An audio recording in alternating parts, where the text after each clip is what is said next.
Hi everyone, welcome to today's Fireside chat. Today I'm going to do something a little different. I'm going to actually go in and do a bit of analysis of a piece, just for fun, because I thought it might be just adding some variety. But just before I get into that, I know I had mentioned to put some questions, if you had them, below the last Fireside chat. As with this one, if you have questions, I'll look to them next time to answer. So Mark Adler was writing about some new compositions in the Academy, and it sounds like, Mark, you already know the situation here, which is one of the reasons we have predominantly old public domain composers is because they're public domain, and this restricts our musical language a little bit, also the diversity of the composers that we include. We have in the past commissioned a couple times. I have asked for permission from different composers, but and it is a wish of mine to get further into that world. But being the small little operation that we are, it's just a little tricky to license materials, keep track of things, pay out royalties and all that kind of stuff. So predominantly we deal with public domain, and inherently that has a bit of a bubble attached to it in terms of the compositions we use. But luckily there's so much great music within that, within the Renaissance, the Baroque, the Classical period, Romantic period, and even very early 20th century. Anything before 1929 is in the public domain, if it was published before 1929. So I do have that on my wish list moving forward in the years, but I don't see it anytime soon. I have reached out for different composers. I've actually working with a local composer here to publish something new for the first time on CGC Publishing, the first time we've collaborated with a composer. So it's on the mind, it's on the brain. We would like that too. But we are hampered a little bit by, if we had a legal team and a publishing team and all that, we'd definitely be going into it more and more. And I know, we can reach out to composers, and we have some relationships established. So watch this space, essentially. Discussions about guitars and various ways to control the humidity. I'll say in my experience with humidity, I've been very fortunate. I will say that some guitars are more robust than others. The Australian guitars that I've had in the last 10, 20 years have all been very robust. I've never had a crack appear, and I've actually been a bit negligent, I would say. In general, guitars operate best in the environment with which they were created. So luthier will often know what level of humidity it was when the guitar was constructed, and all of the parts sitting together nicely in that environment are the happiest at that level of moisture in the air. So if you do have a luthier built guitar, you might be able to contact them and say, what is the best humidity level for this instrument? In terms of keeping guitars humidified, I think definitely, I lived on the east coast of the US. I lived in London for a while. Those parts of the world get very dry, not because of the environmental air, although it can be an impact, but it's more about the inside heating, isn't it? It's those clunky heaters that clang, clang, clang, clang in the middle of the night. They dry out the air, something fierce. And I think, Mark, you're in New York City, so I'm sure you know all about it. In those cases, yes, I used to have those air humidifiers that pump out things into the air, although they don't do too much. Probably the best thing you can do is have some of those humidity packs. D'Addario sells them, put them in your case, multiple locations under the headstock. In the middle, you can even have those little ones that dangle between the strings. The only problem with those is sometimes I have had gel packs that have split and gone everywhere. That was horrible. And I also have had humidifying things drip moisture, condensation, water onto the luthier's tag, and it made the ink all run. It's not the biggest problem in the world, but as we all probably could sympathize, it's not something we'd really want. So yes, I think it's quite important, but I will say I've been fortunate with the guitars that I've had. They're more robust. I've seen some horror stories though. There was a guy in London when I was a student there. He was from Portugal, and I don't know where his guitar was from, but he was playing in a student seminar, and there was this almighty bang. It was kind of like a thunderclap. And what had happened is the wood on the back of the guitar had this sort of earthquake style split all the way down the back of it. And yeah, that was pretty heinous. So And then you also mentioned about guitar supports. I apologize for not going into the conversation. If you want me to go into more depth, please just put a link for the forum. But in terms of guitar supports, there are many different ways to get that guitar in that position. You know, Ricardo Gallen crosses his legs in his flamenco style. You've got the cushions. I use ErgoPlay Tappet model. Yeah, this one. I also sometimes use a footstool just in the studio here. I don't use it for long periods of time. I think a footstool, you know, twists your back, and over time it's not great for the back. Big advocate of supports. I've used the Gitano, which is the little folding thing. I have one of the big see-through plastic ones, Guitar Lift. I have one of those. It was given to me, but I don't use it. I mean, they're all great, and there's some sort of new fandangos. There's SageWorks with the magnets, which I think is good if you've got your guitar at home a lot and you don't travel too much with it, but they're very heavy, and you have to also make sure they are in the right place when you set them. I've known those inner magnets to have fallen off in some people's guitars and damaged the soundboard, which is pretty bad.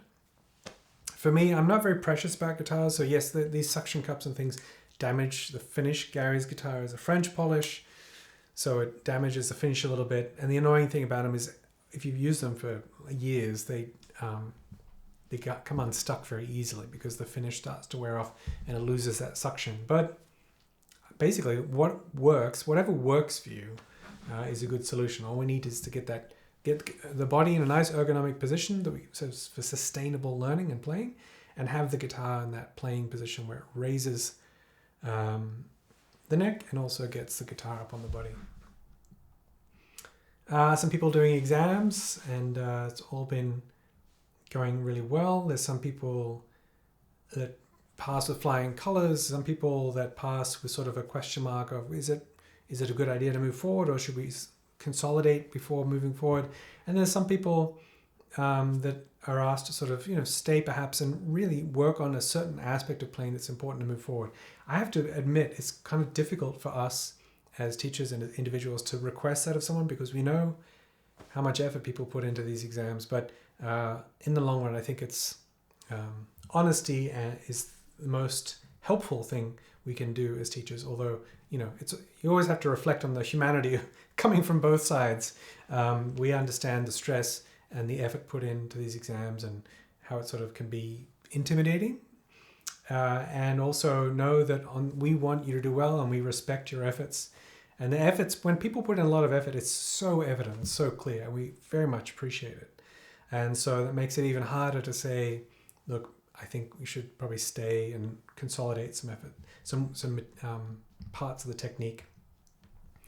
But I really think in the long run it's the best for everyone. So I try to remind myself, I think the courage to be honest and have a bit of a frustrating or almost sad moment in lieu of a better life with the guitar over the next many years, is more of a gift than just acquiescing and pleasing someone in the moment. That's one of the challenges on our side.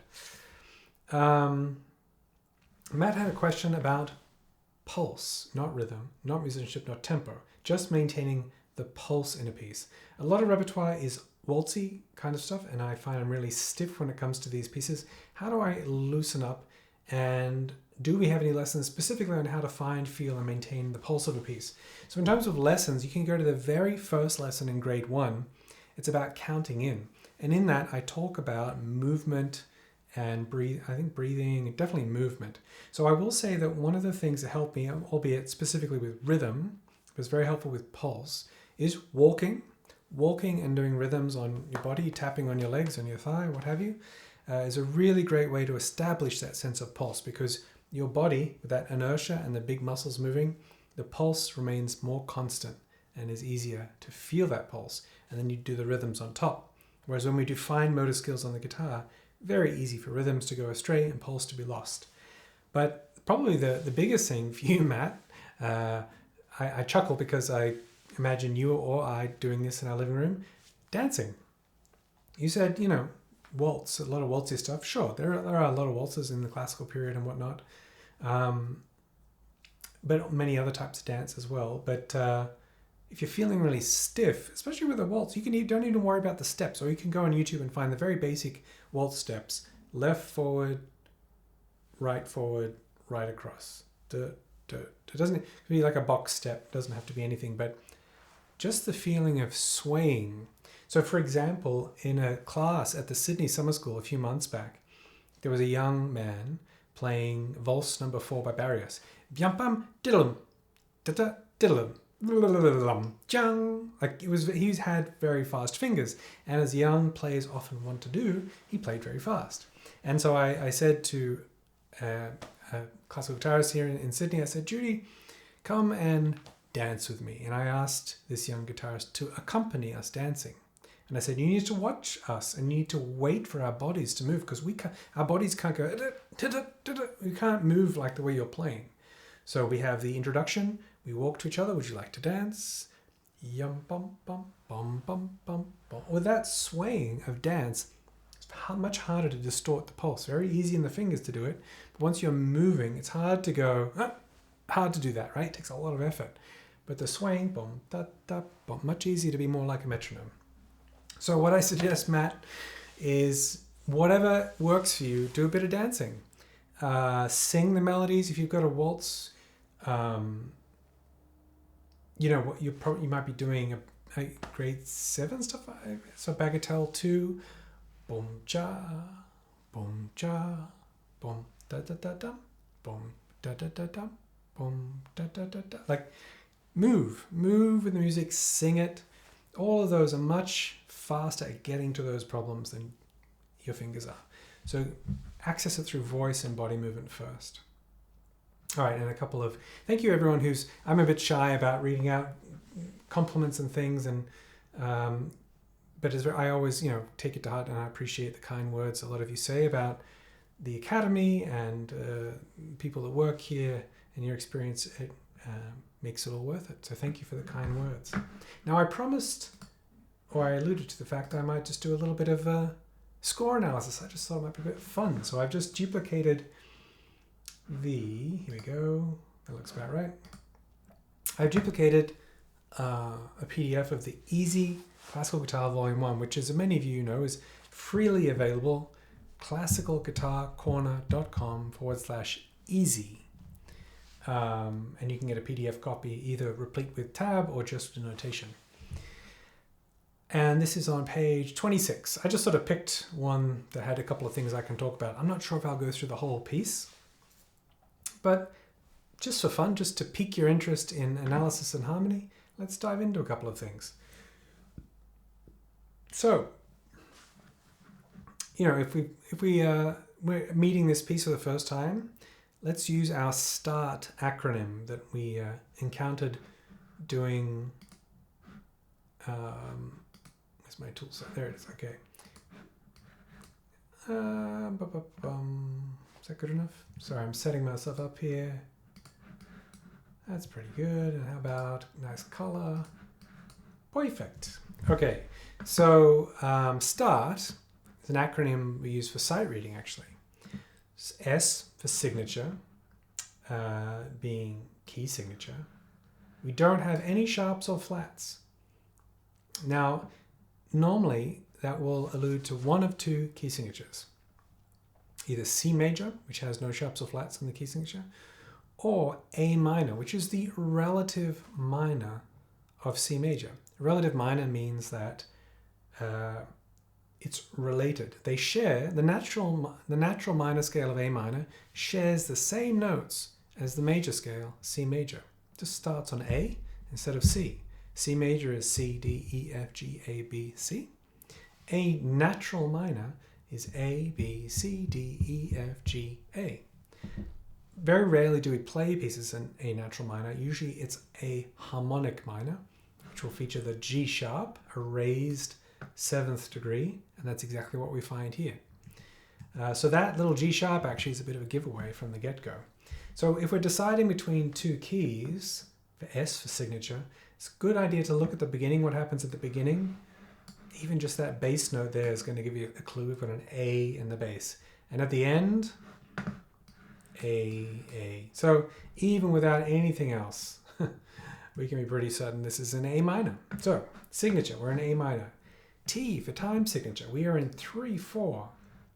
As a refresher, the top number is how many beats, and the bottom number is what kind of beat. So 3 quarter notes. ST, signature, time signature, A for about. Okay, this is Fernando Sor, sometimes known as the Beethoven of guitar. Similar time period as Beethoven. Fernando Sor, Spanish composer, spent a lot of time in France, wrote quite a lot of music actually. He wrote a ballet and music other than guitar music, but was quite a profound classical guitar composer. Has about 60, not about, he has 60 opuses, although I'm not sure about the ordering. So the pieces we play in grade 1, opus 60, number 1, number 2, number 3, that's the last opus. But opus 59, which is Fantasie Elegiaque, sort of written, I've forgotten the story a bit behind it. It's the death of his daughter, or it's something quite heartbreaking like that. And it's quite a solemn, beautiful piece. In any case, about 60 opus, which is collections of works, and opus number 35 is probably smack bang in the middle. I couldn't tell you the year this was composed, but obviously in the middle of his compositional arc. Larghetto is a diminutive of largo. So largo means not only slow, but broad. And larghetto basically means a little lighter or faster than largo. So it's still slow, but not slow. Okay, so ST about. So we've got the time, we've got the composer. We know it's classical, mid-classical period. R for repeats. So we have a repeat here, yeah, and then there's a beginning of a repeat here that goes to the end. This is such a common format for this classical miniature. And as we'll see, I'll play it through once in its entirety. As we'll see, it has kind of a ternary form. So this material at the beginning repeats, then we have some variety, and then it sort of comes back at the end with a bit of embellishment. It reminds me a little bit of the B minor study, which is from the same opus. Okay, STAR for repeats and T for tempo. Well, we kind of addressed that already, larghetto. We're not sight reading this, so it's not really appropriate right now. So let's, speaking of supports, I should sit on something. Okay, a footstool under here. Let me play through it for you. Just reduce the size so I can read it in one hit.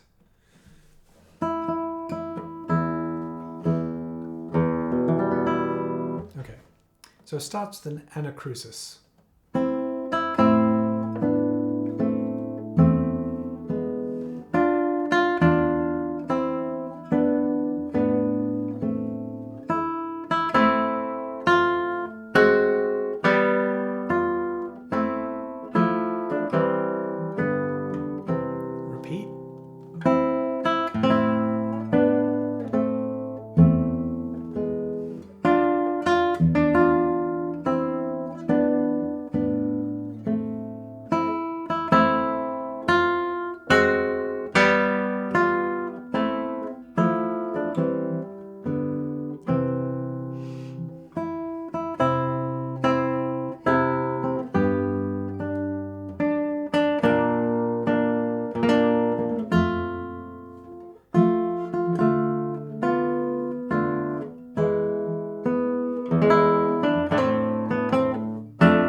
Some ornamentation there.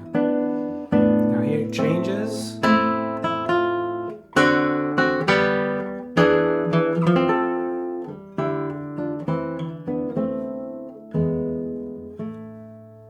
Now I won't do the repeat just for the sake of time. I really like this piece. Obviously that's why I included it. So let's have a look and see what makes this piece tick, huh? Sorry. Okay, so first of all, we've got this rhythm. Dotted rhythms, especially at a slow tempo, create a lot of character. So something I'd be looking out for here is the accuracy of that dot. And when I say accuracy, what I mean is that if we have subdivision, if we had a little metronome going, here we go, 1, no, it's one starting on 3, right? So 3, E, and Ah. I'm basically marking out where the 16th notes would lie. And so if we've gone 3 would be where these notes are played, and then the E and Ah is where that is. So dee da da da dee da da. So I'd be looking to make that really nice and exact. Could even just practice that rhythm because it's so important throughout on a metronome to get that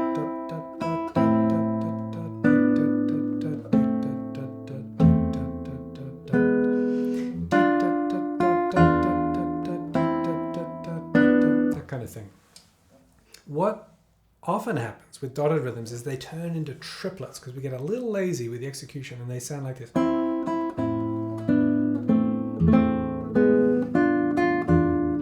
That's D.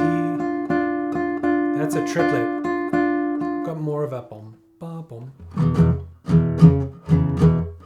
That's the triplet feel. As opposed to the dotted rhythm, when played accurately, has more of kind of an upright, almost regal yum, bum, bum, beam, bum, dee, dum. If you wanted to make things more dramatic, around the time, it's probably before this. No, it's more like late Baroque, going into early classical. You have something called the French Overture. It's a more Baroque period. And the French Overture is characterized by a double dot. And you can do this with dotted rhythms in slow tempos to make them sound a bit even more austere and regal. So when I say double dot, I mean you actually wait longer to play the 16th note.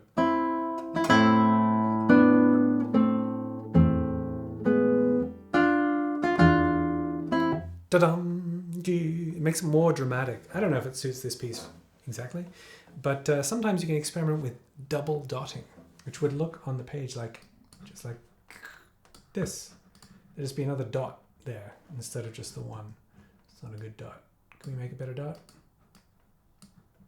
Not really. That's as good as we're going to get. And of course, technically, I guess there would be another tail there. Anyway, so that dotted rhythm is going to permeate the whole thing. So it's well worth having that under control rhythmically. Now, the next thing that I think is musically important is the suspension that happens. So I'm going to throw a sort of a softball here because I'm going to try and over-exaggerate it. But tell me what is the most... I'm going to just go from the anacrusis, beat 1, 2, 3, 4. Well, sorry. 1, 2, 3, then measure 2, 1, 2. That's all I'm going to play. Up this much. Now I want you to tell me which note, which beat is the most expressive. And I'm going to try and make it obvious.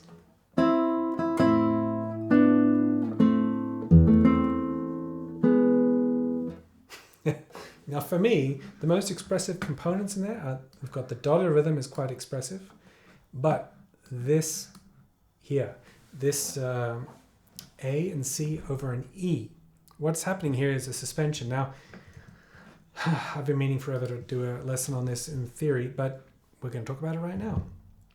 And I've talked about this many, many times in coaching calls.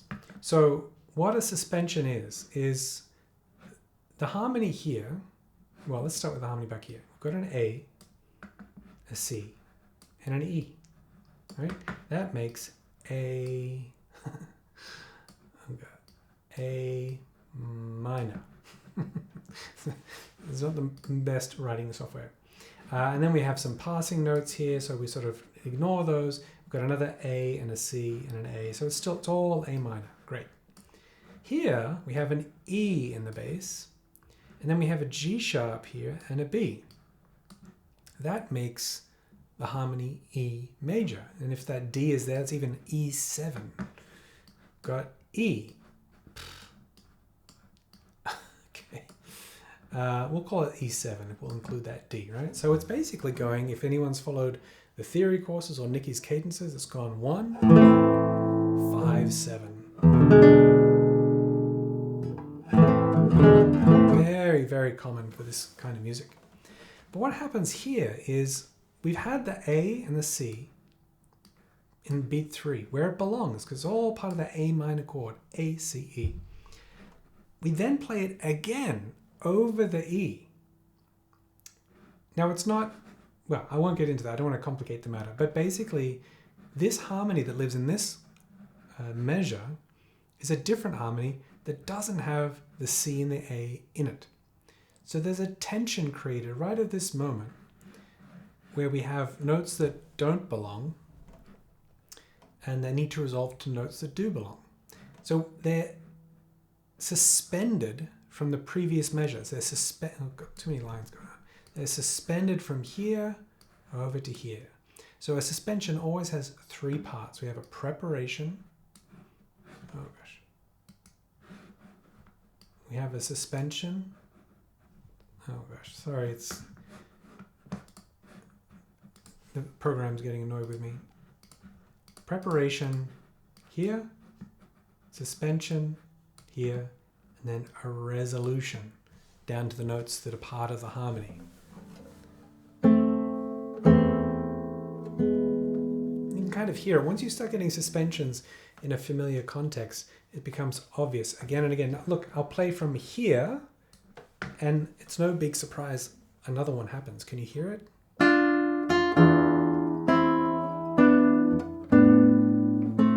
Can you hear it? Preparation, suspension, resolution. Identifying it is one thing, hearing it's another, and then playing it is really very simple. To make it expressive, just do a decrescendo. From the dissonance, the notes that don't belong, resolving softly to the consonants. Yeah.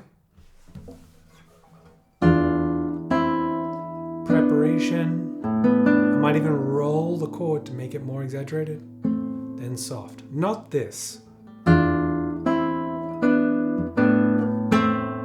Which is often what happens.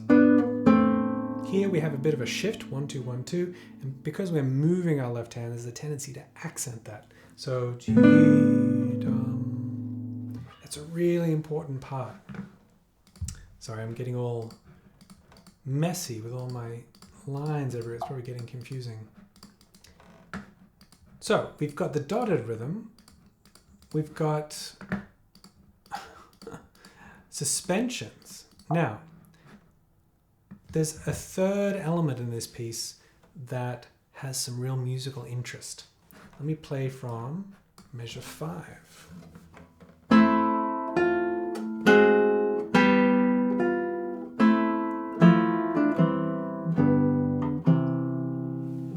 So at the end here we have a cadence 1-5-1. Great.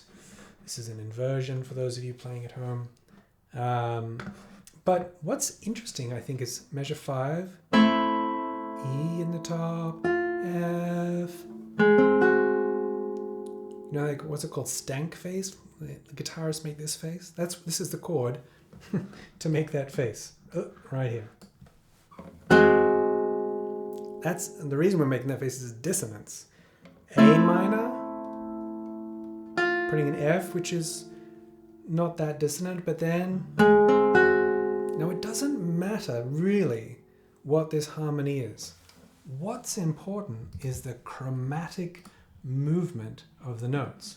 E is a half step to F, is a half step to F sharp, is a half step to G. So it's just going up the chromatic scale.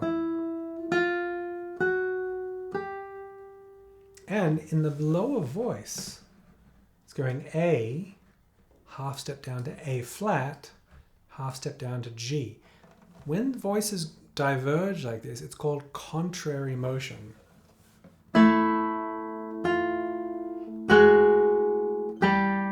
Hear how one's going up by step and one's going down by step. We also have C, half step down to B natural. So this is why Saw is a little bit of a cut above the rest. He really takes care of his voices.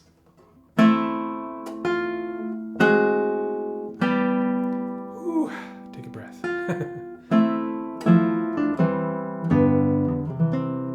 So not only is that the most dissonant moment in the entire phrase, absolutely, it's also the highest note so far. G, we haven't got up to that point. So this often happens, we'll have a phrase that peaks, it has a peak. You can look into the golden mean, which is something certain sort of 2/3 of the way along something. There's a point that often has the most tension in a movie, the climax of a movie, the action sequence, the crux of a story. And the same thing happens in music. Just around that moment in a phrase or in a piece, that's where the peak of intensity comes. Let me play now the first phrase with all this, all the drawing all over it. Just have a listen to all the bits and pieces we talked about.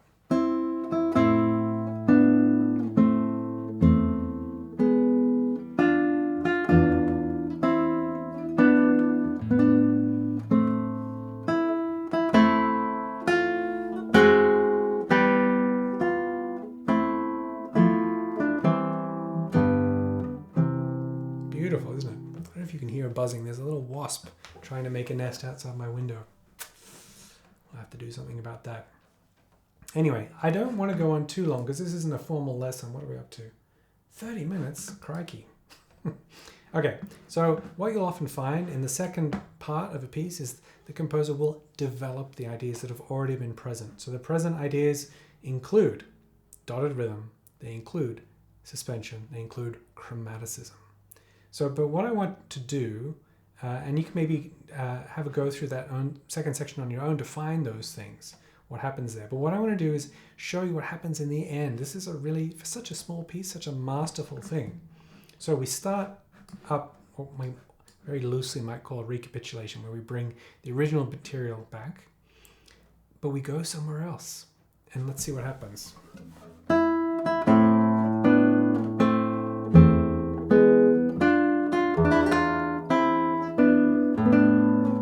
Great, so it's more or less been the same, albeit we had this lovely ornament.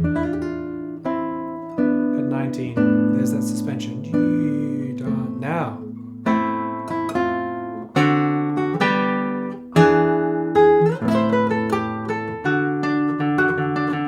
No.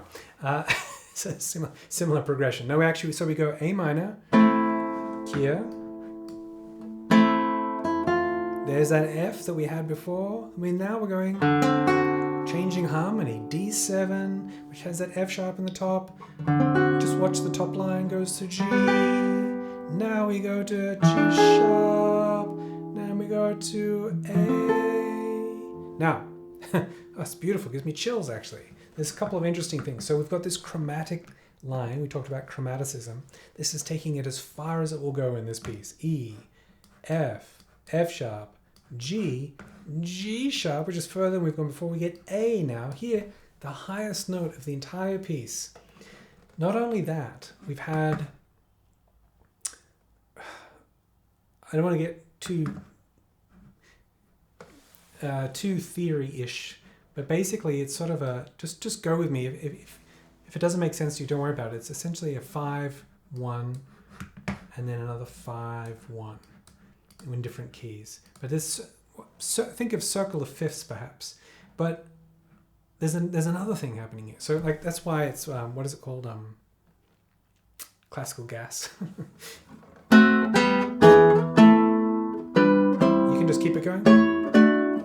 You can just keep going 5-1 5-1 5-1. Has that sequence feel that we've come across. Just don't worry about all that, it gets a bit too complicated. The point is we're following that chromatic line. And then at the top, the high note, what we're really wanting to do at this point, we've been in A minor and this is an E7. And it really wants to do this and end the piece on an A minor, because E7, 5, 7 wants to go to A minor 1. But no, we interrupt this expected cadence, and we actually go to 6.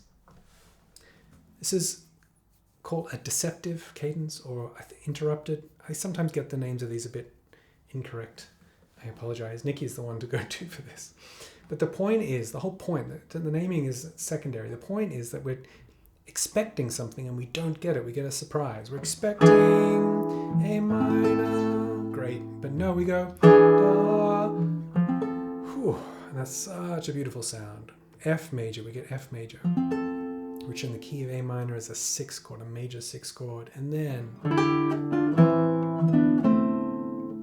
5. Ooh, then we get the resolution we were looking for.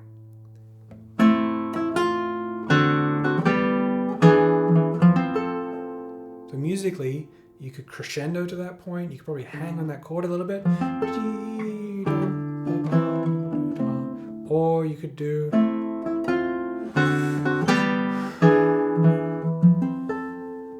soft kind of poignant moment.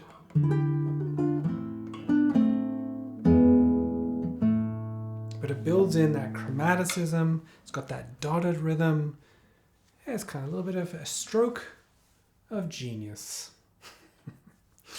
There's also, I've got to wind things up. I'm getting too carried away here. Sorry, I just felt like doing a bit of analysis, but I do want to just say, so many instances where that's a grade 3 piece. It's not exactly a beginner piece, but even in the Opus 60 Sword, you'll find things that echo again and again throughout his own repertoire, and then of course through everyone else's. So this is same opus. Opus 35, B minor study. This one, quite well known. At the end, if you know it, with what we just looked at, listen to this with what we just saw in mind. Original material. Now.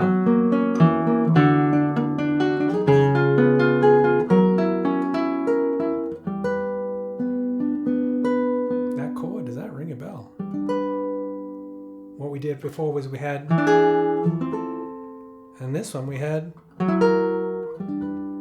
Guy's been listening to Mason Williams, I tell you.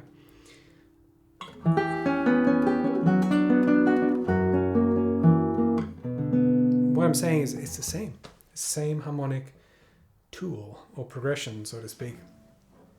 And by becoming familiar with these, and just by playing them, just by going through a lot of music and hearing and listening to it, you develop a recognition for them. You might even start associating certain harmonies, like harmonic progressions, to certain pieces. I cannot hear a minor 4 without hearing Radiohead's Creep. So if we're in the key of C major,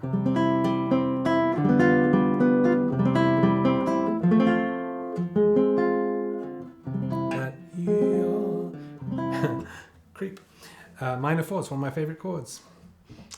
Anyway, it's been 38 minutes and 48 seconds, so I think I had better bid you adieu. Hope this was an entertaining fireside chat. I'll see you next time. Bye.